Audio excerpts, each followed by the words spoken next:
بسم اللہ الرحمن الرحیم۔ باب غسل الوجہ بالیدین من غرفۃ واحدہ۔ یہ باب اس بارے میں کہ ایک چلو پانی سے دونوں ہاتھوں سے چہرے کو دھونا، یعنی پانی ایک چلو ہو اور ایک چلو پانی سے دونوں ہاتھوں سے چہرے کا دھونا۔ اس طور پر کہ پہلے ایک چلو پانی لیا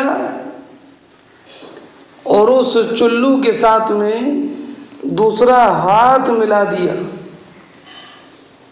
اور جب جس چلو میں پانی ہے جب اس کے ساتھ دوسرا والا ہاتھ ملائیں گے تو لا محالہ یہ پانی دونوں ہاتھوں میں ہو جائے گا۔ اب ان دونوں ہاتھوں سے چہرہ دھونا۔ اس تعلق سے حضرت امام بخاری رضی اللہ تعالی عنہ اس بات پر تنبیہ کرنا چاہتے ہیں کہ چہرہ دھونے کے لیے دونوں ہاتھوں کا چلو بنا کر پانی لے کر چہرہ دھونا یہ ضروری نہیں ہے، بلکہ ایک چلو میں پانی لے اور دوسرا ہاتھ پہلے والے ہاتھ کے ساتھ ملائے اور دونوں ہاتھوں سے اپنے چہرے کو دھو لے۔ بات سمجھ گئے؟ غرفہ، غرفہ کے معنی چلو پانی چلو میں لینا، اور غرفہ کے معنی وہ پانی جو چلو میں لیا گیا۔ اب حدیث پاک سنیے۔ حدثنا محمد بن ابراہیم قال اخبرنا ابو سلمہ الخزاعی منصور بن سلمہ قال اخبرنا ابن بلال یعنی سلیمان عن زید بن یسار عن عطاء ابن یسار عن ابن عباس۔ حضرت عبداللہ ابن عباس رضی اللہ تعالی عنہ سے یہ حدیث مروی ہے۔ ابو داود شریف میں اتنا اضافہ ہے کہ عبداللہ ابن عباس رضی اللہ تعالی عنہ نے فرمایا، کیا میں تم کو بتاؤں کہ نبی اکرم صلی اللہ تعالی علیہ وسلم وضو کیسے فرماتے تھے؟ تو یہ بتانے کے لیے حضرت عبداللہ ابن عباس رضی اللہ تعالی عنہ نے وضو کیا۔ کیسے وضو کیا؟ تو اس وضو کی تفصیل ہے۔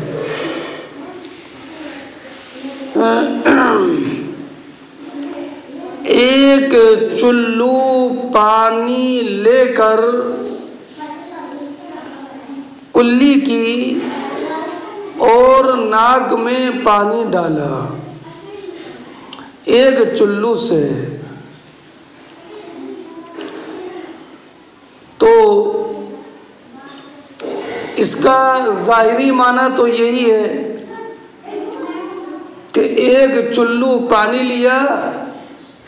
اس میں سے کچھ پانی سے کلی کی اور جو پانی بچا وہ ناک میں ڈالا، یعنی ایک چلو پانی سے دونوں کام کیے۔ امام اعظم رضی اللہ تعالی عنہ کے نزدیک کلی کرنے کے لیے الگ چلو میں پانی لیا جائے گا اور ناک میں پانی ڈالنے کے لیے الگ سے پانی میں الگ سے چلو پانی لیا جائے گا۔ اور جو اس حدیث پاک میں فمزمز بها واستنشق کہ ایک چلو پانی لے کر کلی کی اور ناک میں پانی ڈالا، تو اس سے مراد امام اعظم کے نزدیک یہ ہے کہ ایک چلو سے کلی کی اور ایک چلو سے ناک میں پانی ڈالا، یعنی دونوں چلوؤں کا استعمال نہیں کیا بلکہ ایک چلو سے کلی بھی کی اور ایک چلو سے ناک میں پانی بھی ڈالا، ایک توضیح۔ اور دوسری توضیح یہ کہ ایک ہی چلو سے کلی کی اور ناک میں پانی ڈالا، یعنی ایک ہی چلو سے دائنے چلو سے کلی بھی کی اور دائنے چلو سے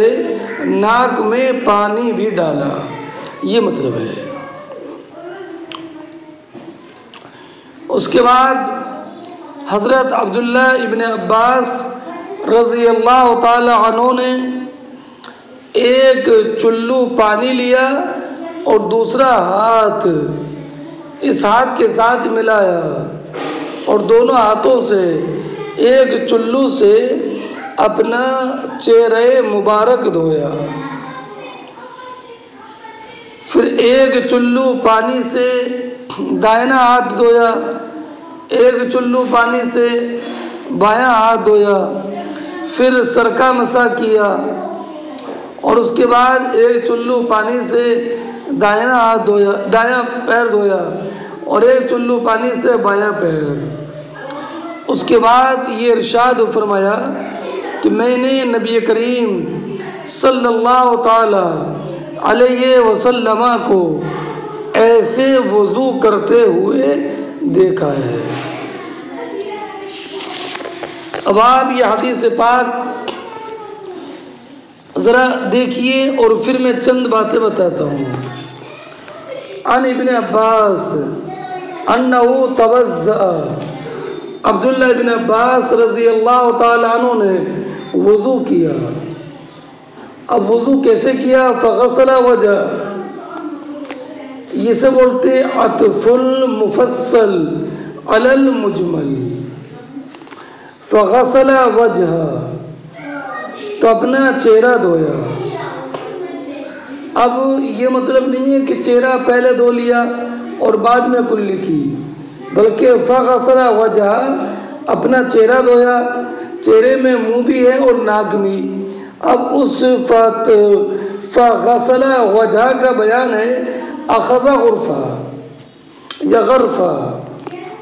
اور آپ نے پڑھا تلخیص میں کہ جب کوئی جملہ پہلے والے جملے کا بیان ہوتا ہے تو بیچ میں حرف عطف لے کر نہیں آتے ہیں، اس لیے یہاں پر حرف عطف نہیں ہے۔ اخذ غرفۃ مما، ایک چلو پانی لیا، فمزمز بها واستنشق تو اس سے کلی کی اور ناک میں پانی داخل کیا۔ کلی کرنے کا معنی مزمزہ کا معنی آتا ہے تحریک الماء فی الفم،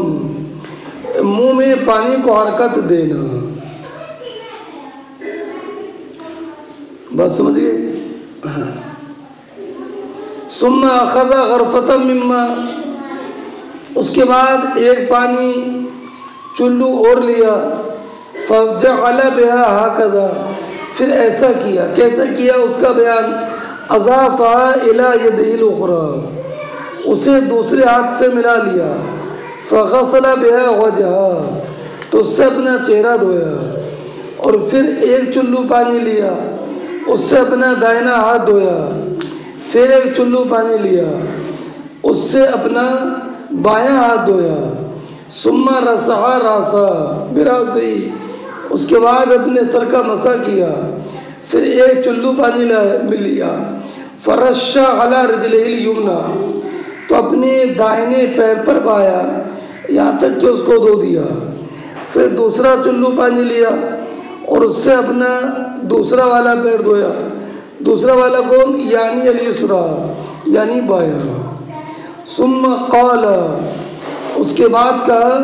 ہاکذا رأیت النبی صلی اللہ علیہ وسلم یتوضا، کہ میں نے نبی اکرم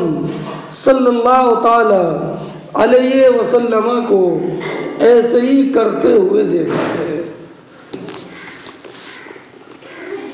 بات سمجھ گئے؟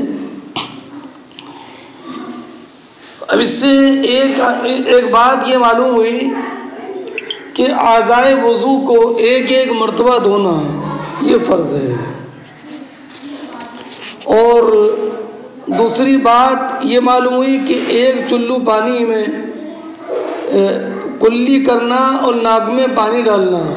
دونوں کو جمع کر لینا ہے، اور یہ امام شافعی کی دلیل ہے۔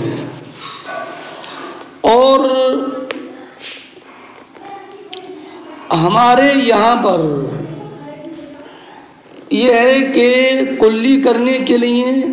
الگ سے پانی لیا جائے اور ناک میں پانی ڈالنے کے لیے الگ سے، ہے کہ نہیں؟ ہاں، بلکہ کلی کرے تو 3 چلو پانی لے، اور ناک میں پانی ڈالے تو 3 چلوں سے پانی ڈالے۔ بات سمجھے؟ ہماری دلیل یہ ہے کہ حضرت علی کرم اللہ تعالی وجہ الکریم سے یہ طریقہ مروی ہے۔ ہاں، اور ہماری دلیل یہ ہے کہ حضرت علی رضی اللہ تعالی عنہ کا اپنا عمل کیا تھا تو مروی ہے، توضأ فغسل کفیہ حتی انقاہما ثم تمضمض ثلاثا واستنشق ثلاثا وغسل فشربہ وغسل وجهه ثلاثا وذراعيه ثلاثا ومسح براسه مرة ثم غسل قدميه إلى الكفين ثم قام فأخذ فضل طهوره فشربه وهو قائم۔ اس کے بعد حضرت علی نے فرمایا، احببت ان اریکم کیف کان طہور رسول اللہ صلی اللہ علیہ وسلم۔ بات سمجھ گئے؟ اور اب رہا اس حدیث کا جواب کہ اس حدیث میں تو یہ ہے کہ سرکار نے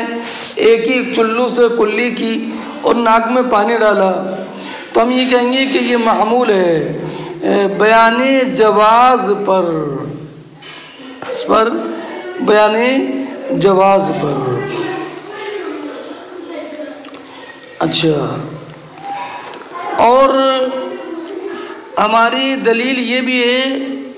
کہ حضرت کعب ابن عمر یمانی سے روایت ہے کہ ان رسول اللہ صلی اللہ علیہ وسلم توضأ فمضمض ثلاثا واستنشق ثلاثا فأخذ لكل واحد ماء جديدا۔ تو یہاں پر کیا ہے؟ فأخذ لكل واحد ماء جدیدہ، کہ سرکار نے ہر ایک چلو کے لیے الگ پانی لیا، اور ایک چلو سے کلی اور ناک میں پانی ڈالنے کا مطلب آپ کو ایک اور بتا چکا ہوں، مطلب یہ کہ دائنے ہاتھ سے کلی بھی کی اور دائنے ہاتھ سے ناک میں پانی بھی ڈالا، ہے نا؟ ہاں۔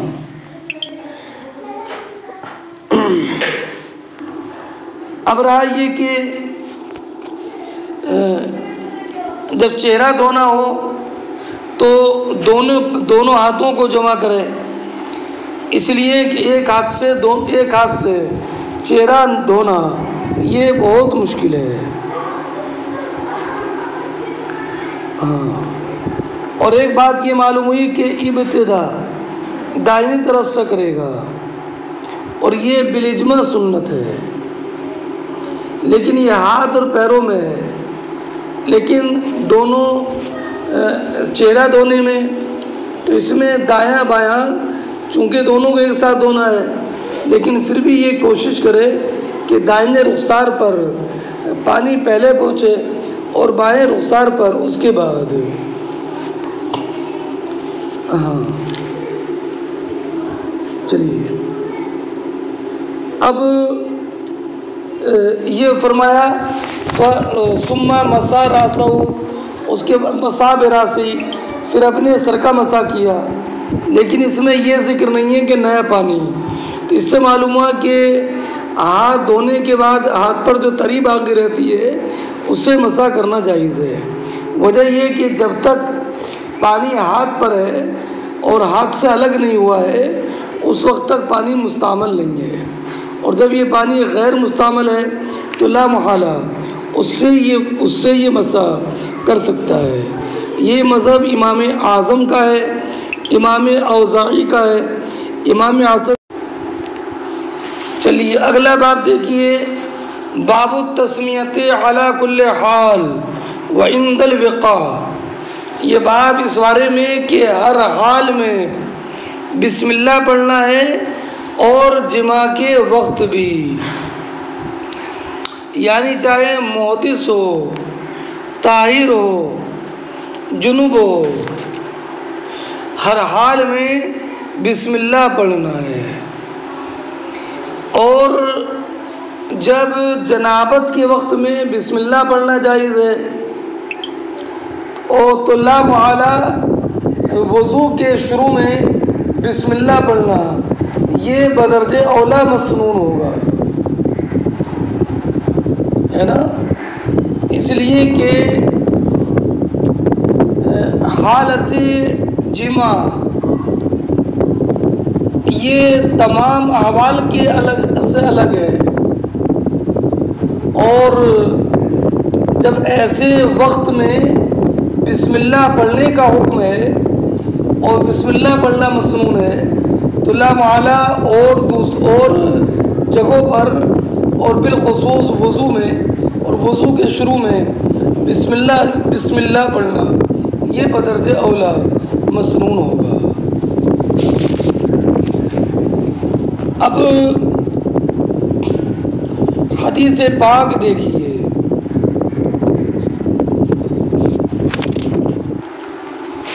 فرماتے ہیں عن قریب عن ابن عباس یبلغ به النبی صلی اللہ علیہ وسلم قال، حضرت قریب رضی اللہ تعالی عنہ روایت کرتے ہیں عبداللہ ابن عباس سے، اور عبداللہ ابن عباس رضی اللہ تعالی عنہ یہ بات نبی کریم تک پہنچاتے ہیں، یعنی عبداللہ ابن عباس نے کہا کہ یہ سرکار نے فرمایا۔ اب یہ بھی احتمال ہے کہ انہوں نے نبی کریم علیہ السلام سے یہ براہ راست سنا ہو، یا انہوں نے دوسرے صحابی سے سنا ہو، اور صحابی نے نبی کریم علیہ السلام سے سنا ہو۔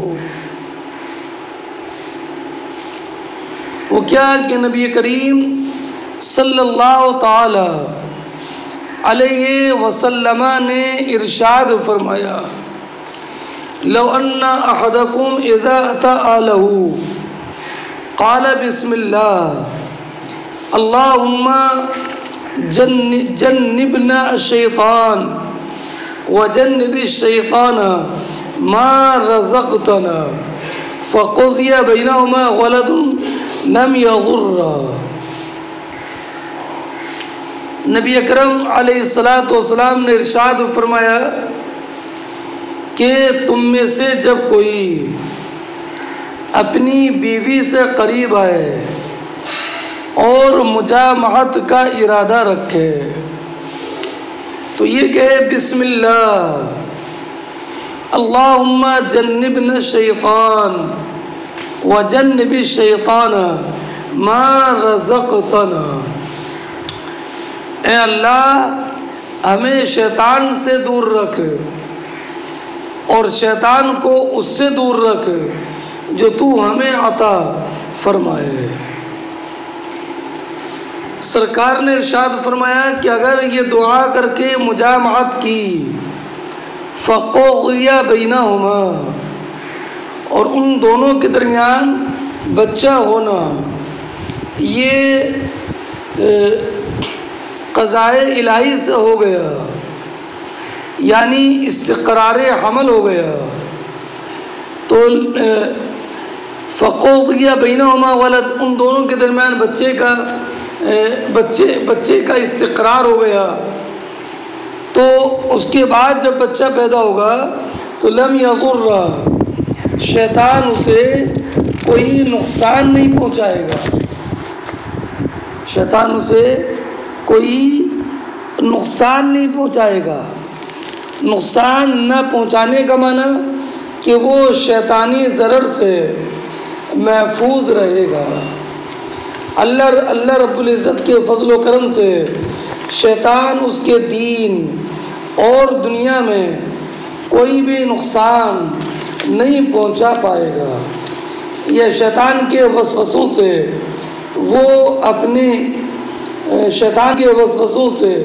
وہ محفوظ رہے گا۔ بات سمجھ گئے؟ اب حضرت عبداللہ ابن عباس رضی اللہ تعالی عنہ نے جو روایت کی ہے، اس روایت سے ایک بات یہ معلوم ہو گئی کہ جماع کے وقت میں بسم اللہ پڑھے اور ساتھ میں یہ دعا پڑھے۔ تو امام بخاری کا مقصود یہ ہے کہ جب ایسے وقت میں بسم اللہ پڑھنا سنت ہے تو وضو اور دیگر امور میں بدرجہ اولا سنت ہوگا۔ ائمہ اربعہ کے نزدیک وضو کے آغاز میں بسم اللہ پڑھنا سنت ہے، البتہ اسحاق ابن راہویہ اسے واجب کہتے ہیں، اور کہتے ہیں کہ اگر کسی نے بسم اللہ نہیں پڑھی تو اس کا وضو نہیں ہوگا، اور جب وضو نہیں ہے تو اس کی نماز بھی نہیں ہوگی۔ ان کی دلیل حضرت ابو ہریرہ کی حدیث ہے لا وضوء لمن لا یذکر اسم اللہ۔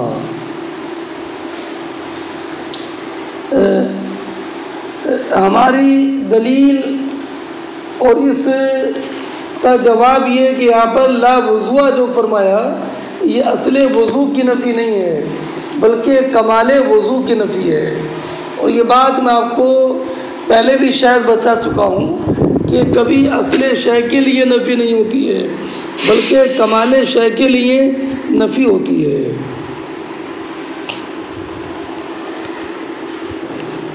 اچھا، ایک بات یہ اس حدیث میں دیکھیں اذا اتا اعلیٰ، اعلیٰ سے مراد ہے بیوی ہے نا، اور اللہ اور یہ کہ بسم اللہم جنبنا الشیطان، شیطان کا مادہ ہے تو شیطانہ ہے، اور یہ شیطان کا مادہ شاطا ہے، شیطانہ کے معنی بعد، تو چونکہ وہ رحمت الہی سے بعید ہے، اور شاطا کے معنی ہلاکا، تو چونکہ وہ اس نے اپنے آپ کو تباہ و برباد کر لیا ہے اس لیے اس کو شیطان کا مادہ اگر شاطا سے بنے گا یہ تو نون زائد ہوگا، اور شیطانہ سے بنے گا تو اس کا نون اصلی ہوگا۔ بات سمجھ گئے؟ ہاں،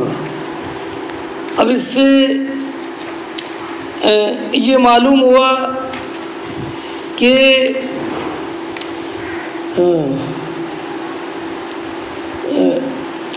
جمعہ کے وقت میں بسم اللہ پڑھنا یہ مستحب ہے، سنت ہے۔ اور امام غزالی رضی اللہ تعالی عنہ نے یہ فرمایا کہ بسم اللہ شریف پڑھنے کے بعد قل هو اللہ احد پڑھے، پھر اللہ رب العزت کی تکبیر و تحلیل کہے، اور اس کے بعد یہ دعا پڑھے بسم اللہ العلی العظیم اللہم اجعلھا ذریۃ طیبہ ان کنت قدرت ولدا اللہم اجعلھا ذریۃ طیبہ ان کنت قدرت ولدا یخرج من صلبی۔ بات سمجھ گئے؟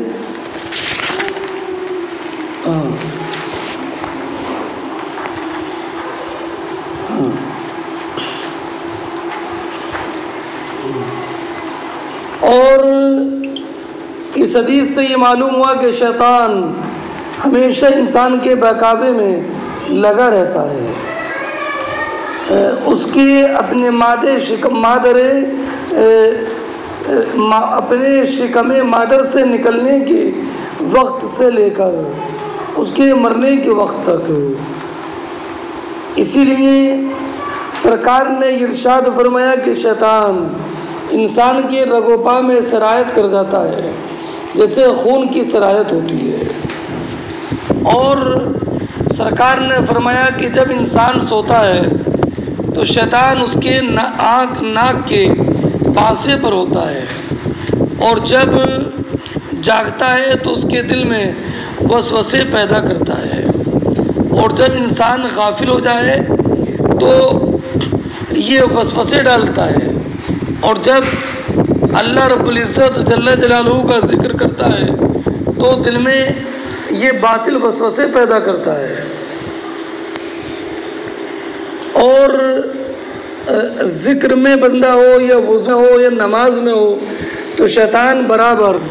اس کی نماز کے قطع کرنے کی کوشش کرتا ہے۔ اگلا باب ہے باب ما یقول عند الخلا۔ یہ باب اس بارے میں کہ استنجا خانے میں جب داخل ہونے کا ارادہ کرے تو کیا پڑھے۔ تو حدیث پاک حضرت انس ابن مالک رضی اللہ تعالی عنہ اس حدیث کے راوی ہیں،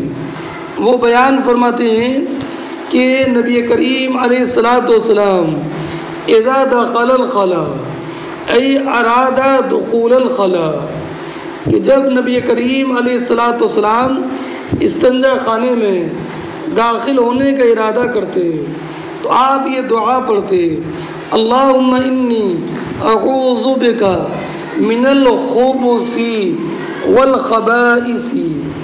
با پر ضمہ پڑھنا یہ بہتر ہے۔ خبث خبیث کی جمع ہے، اور خبائث خبیثہ کی جمع ہے۔ تو خبیث سے مراد مذکر شیطان اور خبیثہ سے مراد مؤنث شیطان۔ تو اب حضرت انس رضی اللہ تعالی عنہ یہ بیان فرماتے ہیں کہ نبی کریم صلی اللہ تعالی علیہ وسلم جب استنجا خانے میں داخل ہونے کا ارادہ کرتے تو آپ یہ دعا پڑھتے اللہم انی اعوذ بک من الخبث والخبائث۔ اب اس حدیث پاک سے یہ معلوم ہوا کہ استنجا خانے میں داخل ہونے کے وقت میں یہ دعا پڑھنا، اور شیطان اللہ رب العزت کی شیطان سے پناہ لینا یہ مستحب ہے، چاہے انسان کسی عمارت میں استنجا کرتا ہو، بیت الخلاء میں یا جنگل میں۔ اچھا، اور ایک بات یاد رکھیے کہ نبی کریم علیہ الصلاۃ والسلام سے استعاذہ، یعنی سرکار کا یہ دعا پڑھنا، اللہم انی اعوذ بک من الخبث والخبائث، یہ اظہار عبودیت اور تعلیم امت کے لیے ہے، ورنہ نبی کریم علیہ الصلاۃ والسلام کو تو اللہ رب العزت نے شیاطین و جن سے کے شر سے محفوظ فرمایا ہے۔ اور آپ ایک حدیث پاک پڑھیں گے کہ ایک سرکش جن کو نبی کریم علیہ الصلاۃ والسلام نے مسجد کے ستون سے باندھ دیا تھا۔ اچھا، اب یہ جو استنجا خانے میں جانے کی دعا ہے، یہ استنجا خانے میں جانے سے پہلے پڑھے گا، اور صرف اعوذ بک من الخبث والخبائث نہیں بلکہ بسم اللہ بھی پڑھے، اس لیے کہ عبدالعزیز ابن صہیب کی روایت حضرت انس سے یہ بھی ہے کہ سرکار نے فرمایا اذا دخلتم الخلاء فقولوا بسم اللہ اعوذ باللہ من الخبث والخبائث۔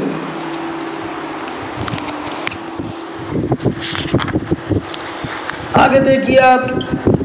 تابعہ ابن عرعر عن شعبہ قال غندر، غندر مت پڑھنا، نام ہے غندر، غندر عن شعبہ اذا اتى الخلاء، یعنی تابعہ ابن عرعر، اس کا معنی یہ ہے کہ محمد ابن عرعرہ نے آدم ابن ابی ایاس کی متابعت کی ہے اس حدیث کو امام شعبہ سے روایت کرنے میں، کہ امام شعبہ سے روایت اس حدیث کی آدم ابن ابی ایاس نے بھی کی ہے اور محمد ابن عرعرہ نے بھی کی ہے،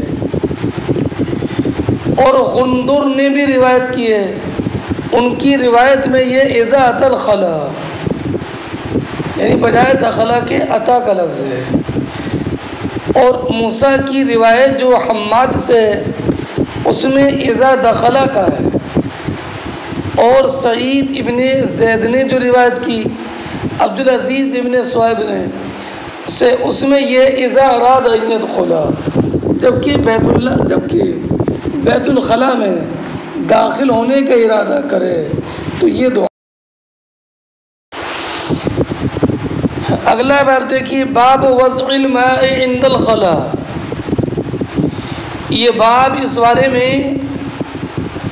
کہ بیت الخلاء کے پاس میں پانی رکھ دینا تاکہ جب استنجا کرنے والا استنجا خانے سے باہر آئے تو اس سے وضو کر لے۔ روایت سنیے، عبداللہ ابن محمد بیان کرتے ہیں کہ ہاشم ابن قاسم نے ہم سے بیان کیا کہ حدثنا ورقہ عن عبید اللہ ابن ابی یزید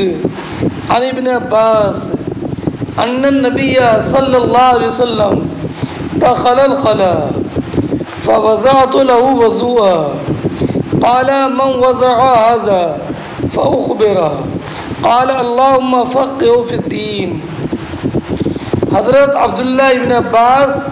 رضی اللہ تعالی عنہما بیان فرماتے ہیں کہ نبی کریم علیہ الصلاۃ والسلام بیت الخلاء میں داخل ہوئے، فوضعت له وضوءا، تو میں نے بیت الخلاء سے قریب پانی رکھ دیا تاکہ سرکار جب استنجا سے فارغ ہو تو اس پانی سے وضو کر لیں۔ قال، تو سرکار نے فرمایا من وضع هذا، یہ پانی کس نے رکھا ہے؟ فأخبر، تو نبی کریم صلی اللہ تعالی علیہ وسلم کو خبر دی گئی، سرکار یہ عبداللہ ابن عباس نے رکھا ہے۔ تو سرکار نے دعا فرمائی، اللہم فقہہ فی الدین، اے اللہ ان کو دین کا فقیہ بنا دے۔ سرکار نے یہ دعا عبداللہ ابن عباس رضی اللہ تعالیٰ عنہ میں فراست اور ذکاوت ذہانت دیکھ کر فرمائی کہ عبداللہ ابن عباس رضی اللہ تعالیٰ عنہ نے یہ پانی استنجا خانے سے بہت دور نہیں رکھا کہ پانی تلاش کرنے کی نوبت آئے، اور نہ ہی جہاں پر سرکار استنجا فرما رہے تھے وہاں پر رکھا، بلکہ اس سے قریب۔ تو یہ عبداللہ ابن عباس رضی اللہ تعالی عنہ کی ذہانت دیکھ کر نبی کریم علیہ الصلاۃ والسلام نے ان کے لیے دعا فرمائی، اللہم فقہ فی الدین، اے اللہ ان کو دین کا فقیہ بنا دے۔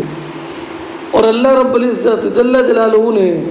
نبی کریم علیہ الصلاۃ والسلام کی دعا اور نگاہ کرم کی برکت سے عبداللہ بن عباس کو ایسا فقیہ بنایا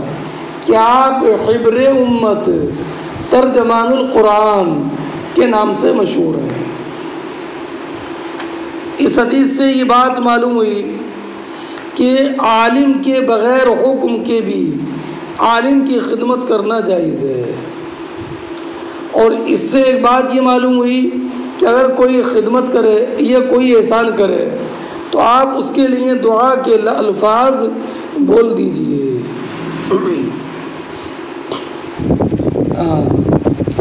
اور اس میں یہ بھی معلوم ہوا کہ اصاغر اکابر کی خدمت کریں، اور یہ بھی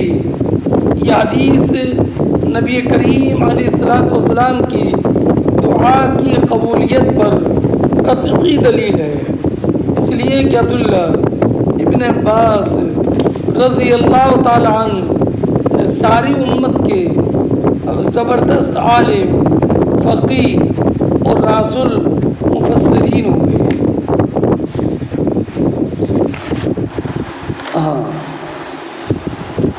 اب اس کے بعد حضرت امام بخاری رضی اللہ تعالی عنہ نے ایک باب قائم فرمایا کہ لا تستقبل القبلۃ، اور یا لا تستقبل القبلۃ، لا یستقبل القبلۃ، یا لا یستقبل القبلۃ بغائط او بول الا عند البناء جدار او نحوہ۔ یہ باب اس بارے میں کہ پیشاب یا پاخانہ کے وقت میں قبلہ رخ ہونا یہ جائز نہیں ہے، مگر جب کہ قضائے حاجت کسی دیوار یا کسی ستون یا کسی عمارت کی کو آڑ بنا کر رہا ہے تو اس کو قبلہ رخ ہونا یہ جائز ہے۔ یہ امام بخاری رضی اللہ تعالی عنہ نے باب قائم فرمایا، اور یہی امام اعظم، یہی امام بخاری کا مذہب ہے۔ ہمارے یہاں پیشاب اور پخانہ کے وقت میں مطلقاً چاہے کسی دیوار کی آڑ میں ہو یا سارا میں، نہ منہ کرنا جائز ہے اور نہ پیٹھ کرنا جائز ہے۔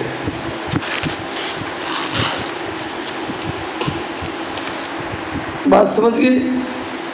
یہی مذہب حضرت ایوب انصاری کا ہے، امام مجاہد کا ہے، امام نخعی کا ہے، امام سفیان ثوری رضی اللہ تعالی عنہم کا ہے۔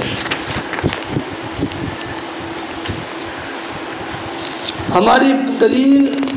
حضرت معقل بن یسار کی حدیث ہے،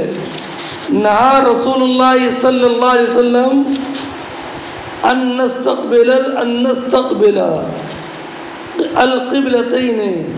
ببول او غائط۔ قبلتین سے مراد بیت اللہ شریف اور بیت المقدس۔ بیت اللہ جو کعبہ شریف ہے، اگر اس کی طرف منہ کریں گے تو بیت المقدس کی طرف پیٹھ ہوگی، اور اگر کعبہ شریف کی طرف کو پیٹھ کریں گے تو بیت المقدس کی طرف منہ ہوگا۔ اسی لیے کعبہ شریف کی طرف کو، ایسی بیت المقدس کی طرف کو نہ پیٹھ کرنا جائز ہے اور نہ منہ کرنا جائز ہے۔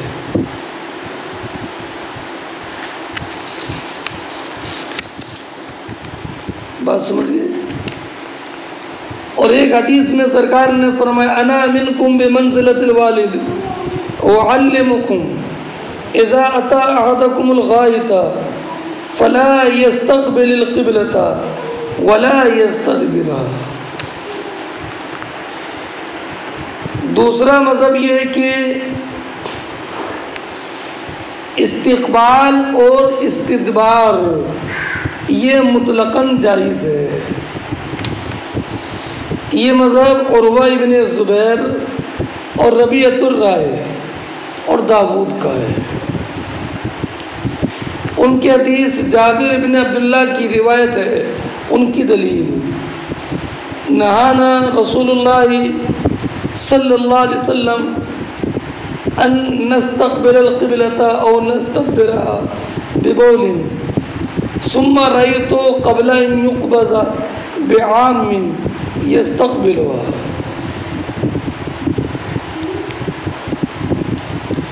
تیسرا مذہب یہ ہے کہ قبلہ کی جانب منہ کرنا کہیں بھی جائز نہیں ہے، نہ عمارت میں اور نہ میدان میں، اور پیٹھ کرنا جائز ہے۔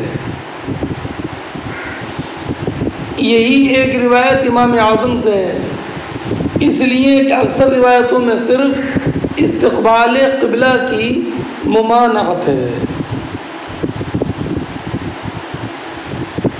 اور چوتھا مذہب یہ ہے کہ اگر عمارت میں ہو تو استقبال استدبار دونوں جائز ہے، اور میدان میں دونوں ناجائز ہے۔ اور پانچواں مذہب یہ ہے کہ استقبال مطلقاً ممنوع ہے، اور استدبار عمارت میں ممنوع نہیں اور صحرا میں ممنوع ہے۔ اور چھٹا مذہب یہ ہے کہ یہ جواز اور یہ عدم جواز اہل مدینہ کے ساتھ خاص ہے، دوسری جگہ کے لیے مطلقاً ممانعت نہیں۔ بات سمجھئے؟ اچھا، اب آپ حدیث پاک سنیے۔ حدیث حدثنا آدم قال حدثنا ابن ابی ذئب قال حدثنا زوری عن عطاء ابن یزید اللیثی عن ابی ایوب الانصاری قال قال رسول اللہ صلی اللہ علیہ وسلم اذا اتى احدكم الغائط فلا يستقبل القبلة ولا يولها زاره شرقوا او غربوا۔ حضرت ایوب انصاری رضی اللہ تعالیٰ عنہ روایت کرتے ہیں کہ سرکار نے فرمایا کہ تم میں سے جب کوئی بیت الخلاء میں آئے تو نہ قبلے کی طرف منہ کرے اور نہ پیٹ، ولا شرقوا او غربوا، بلکہ اپنا منہ یا اپنی پیٹ پورب یا پچھم کی طرف کرو۔ تو یہ خطاب اہل مدینہ سے ہے، کیونکہ مدینہ طیبہ مکہ مکرمہ سے جانب شمال میں ہے، تو ان کا جو قبلہ ہے وہ جنوب ہے، تو وہ اہل مدینہ جنوب کی طرف اگر منہ کریں گے تو مکہ مکرمہ کی طرف چہرہ ہو جائے گا، اگر منہ اتر کی طرف کریں گے تو پیٹھ قبلے کی طرف ہو جائے گی۔ اس لیے سرکار نے ان کو حکم دیا کہ جب تم استنجا کیا کرو تو رخ یا تو پورب کو کیا کرو یا پچھم کو، تو تاکہ تمہارا رخ یا تمہاری پیٹھ کعبہ شریف کی طرف نہ ہو۔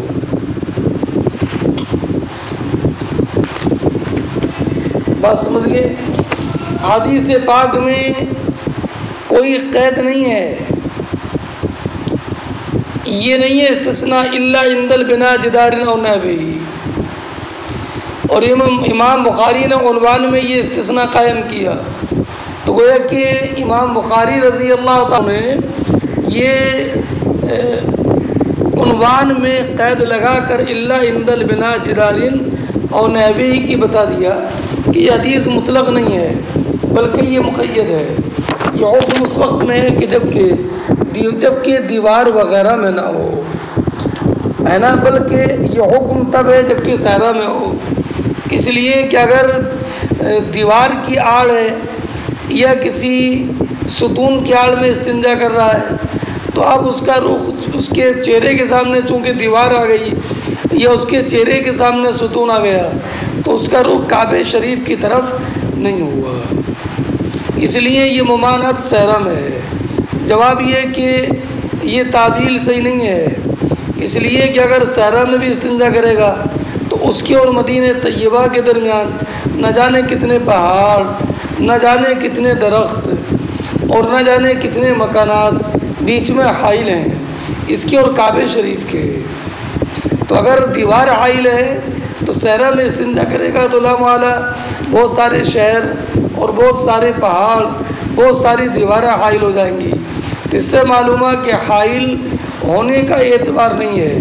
بلکہ یہ جو حکم ہے کہ نہ استقبال ہو نہ استدبار، یہ تعظیم کعبہ کے لیے ہے، اور تعظیم کعبہ عمارت میں استنجا کرے تو بھی کرنا ہے اور اگر میدان میں کرے تو بھی کرنا ہے، اس لیے یہ ممانعات دونوں کے لیے عام رہے گی۔ یہ حضرت ایوب انصاری رضی اللہ تعالیٰ عنہ یہ وہ مقدس صحابی ہیں کہ جن کو نبی کریم علیہ الصلاۃ والسلام کی میزبانی کا شرف حاصل ہوا، اجلۂ صحابہ میں ہیں۔ حضرت ایوب انصاری رضی اللہ تعالیٰ عنہ بیعت عقبہ ثانیہ اور غزوہ بدر سب میں شامل رہے اور تمام معرکوں میں شامل رہے، ہمیشہ یہ حضرت علی رضی اللہ تعالی عنہ کے ساتھ رہے۔ نبی کریم نے جو ارشاد فرمایا تھا کہ میری امت کا پہلا لشکر جو قیصر کے دارالسلطنت قسطنطنیہ جو آج کل استنبول کے نام سے مشہور ہے اس پر حملہ کرے گا تو اس کے گناہ معاف کر دیے جائیں گے۔ تو حضرت امیر معاویہ رضی اللہ تعالیٰ عنہ نے جب پہلا لشکر بھیجا تھا تو اس میں حضرت ایوب انصاری رضی اللہ تعالیٰ عنہ بھی شامل تھے، اور اسی وقت آپ بیمار ہوئے اور قسطنطنیہ کی فصیل کے قریب آپ کو دفن کیا گیا۔ آج بھی آپ کا مزار قسطنطنیہ میں بہت مشہور و معروف ہے۔ اگر بارش نہیں ہوتی ہے تو لوگ حضرت ایوب انصاری رضی اللہ تعالیٰ عنہ کے مزار پاک پر حاضر ہوتے ہیں اور دعا کرتے ہیں، تو اللہ رب العزت۔ اگلا باب دیکھیے، باب من تبرز علی لبنتین۔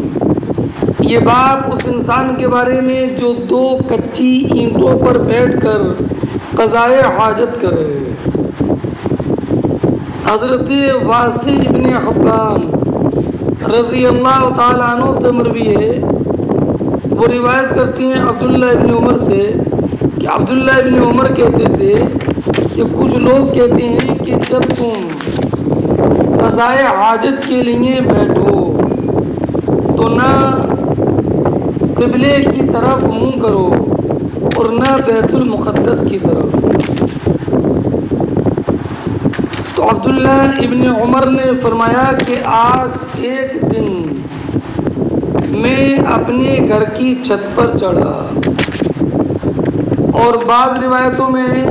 کہ میں حفصہ کے مکان کی چھت پر چڑھا۔ تو حضرت حفصہ کا مکان کو انہوں نے اپنا مکان کہا،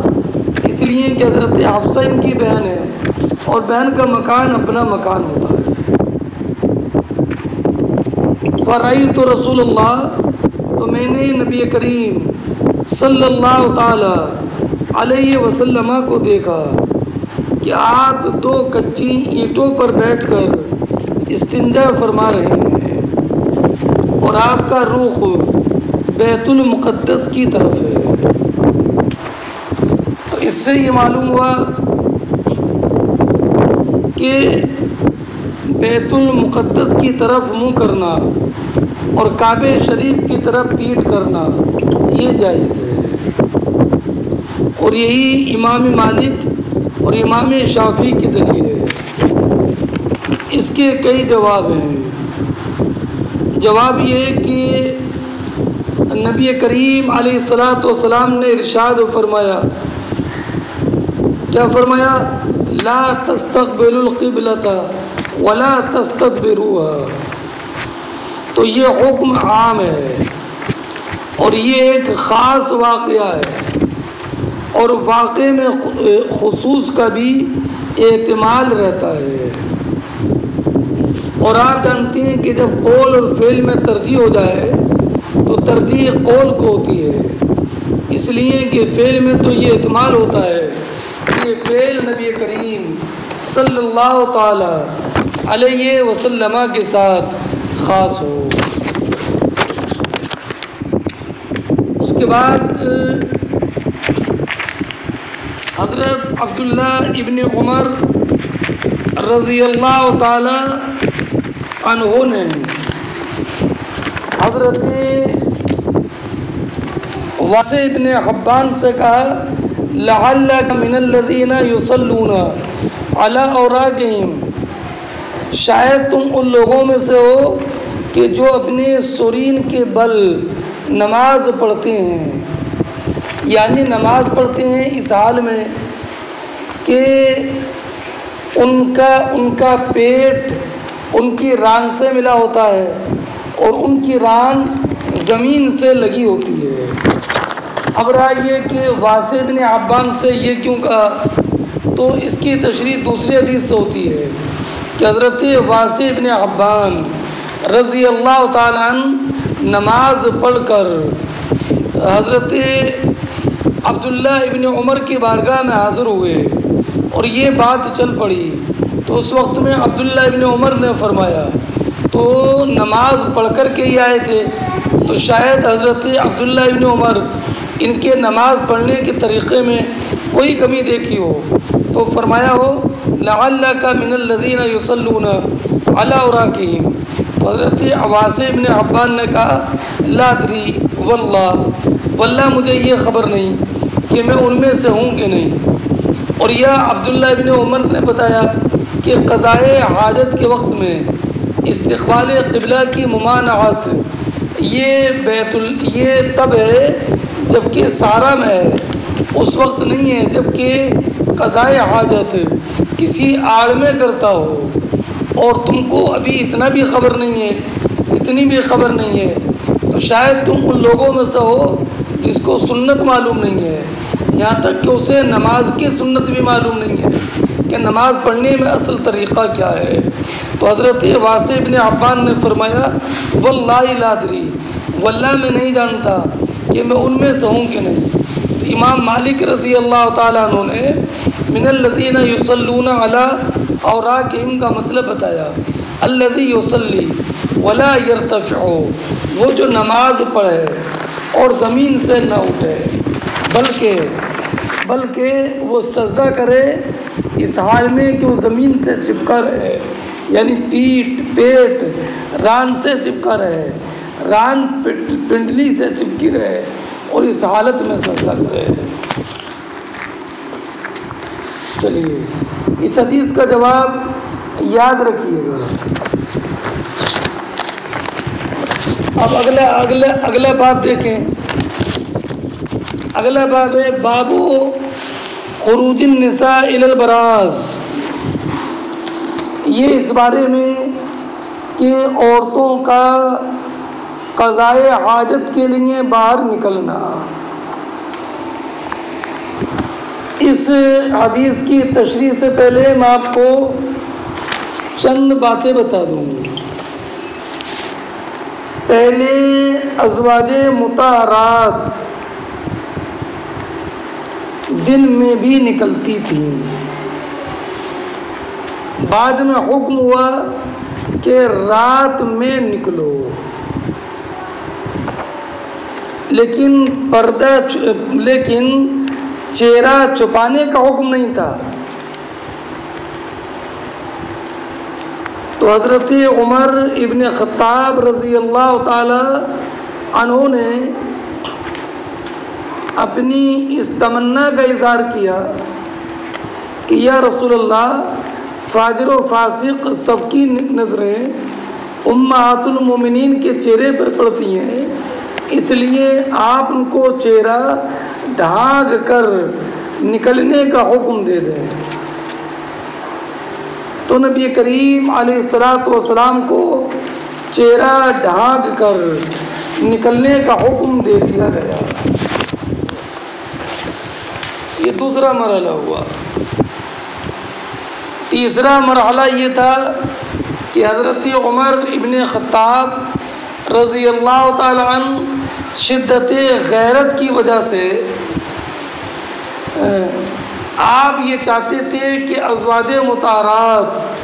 رضی اللہ تعالی عنہن کو بالکل گھر سے نکلنے پر پابندی لگا دی جائے، اور ازواج مطہرات دن اور رات کسی بھی حصے سے گھر سے نہ نکلے۔ تو حضرت عمر ابن خطاب رضی اللہ تعالی عنہ کی یہ خواہش پوری نہیں ہوئی، بلکہ ضرورت کی وجہ سے ازواج مطہرات رضی اللہ تعالی عنہن کو رات میں استنجا کے لیے نکلنے کی اجازت تھی۔ لیکن یہ اس وقت کی بات ہے جب کہ قضائے حاجت کے لیے مدینہ طیبہ سے باہر ایک مناسع جو ایک وسیع میدان تھا اس میں سب لوگ جایا کرتے تھے، اور اس زمانے میں گھروں میں استنجا خانہ بنانے کا رواج نہیں تھا۔ لیکن جب بعد میں گھروں میں استنجا خانے بنانے کا رواج ہو گیا اور بعد میں استنجا خانہ بننا شروع ہو گئے، جیسے کہ ابھی آپ نے عبداللہ ابن عمر رضی اللہ تعالیٰ عنہ کی روایت سنی کہ میں نے نبی کریم علیہ الصلاۃ والسلام کو گھر کی چھت سے دیکھا کہ نبی کریم علیہ الصلاۃ والسلام 2 کچی اینٹوں پر بیٹھ کر استنجا کر رہے ہیں۔ تو جب گھروں میں استنجا خانہ بننا شروع ہو گئے تو ازواج مطہرات رضی اللہ تعالی عنہن کو بعد میں مطلقاً گھر سے نکلنے کی اجازت نہ رہی۔ آپ اس تشریح کو ذہن میں رکھیے گا۔ فرماتے ہیں حدثنا یحییٰ ابن بکیر قال حدثنا اللیث قال حدثنی عقیل عن ابن شہاب عن عروہ عن عائشہ ان ازواج النبی کہ نبی کریم علیہ السلام کی ازواج مطہرات رات میں نکلتی تھیں اذا تبرزنا جب ان کو حاجت پیش آتی کہاں نکلتی تھی الی المناسک مناسک کی طرف مناسک کیا ہے امام زہری نے فرمایا وہ سعید افیح یہ کشادہ مکان ہے کشادہ جگہ ہے فکانہ عمر تو حضرت عمر نبی کریم علیہ السلام کی بارگاہ میں کہتے تھے اوجب نساء کا سرکار اپنی عورتوں کو ازواج کو پردے کا حکم دے دیں کہ یہ پردہ کر کے یعنی چہرہ چھپا کر نکلیں تو نبی کریم یہ حکم نہیں دیتے تھے بلکہ وہی کا انتظار کرتے تھے فخرجت سودا بنت زمعہ تو نبی کریم کی ازواج میں سے سودا بنت زمعہ نکلی اور یہ لمبی عورت تھی ایک رات میں عشاء کے وقت میں وکانت امرات طویلہ اور یہ ایک لمبی عورت تھی فنادا عمر تو حضرت عمر نے ان کو پکار کر کہا الا قد عرفنا کہ یا سودا اے سودا ہم نے تمہیں پہچان لیا ہے یہ کیوں کہا اس حرص پر کہ آیت حجاب نازل ہو جائے فانزل اللہ آیت الحجاب تو اللہ رب العزت جل جلالہ نے آیت حجاب نازل فرما دی یا ایھا النبی قل لازواجک ونسائک قل لازواجک وبناتک ونساء المؤمنین یدنین علیہن من جلابیبہن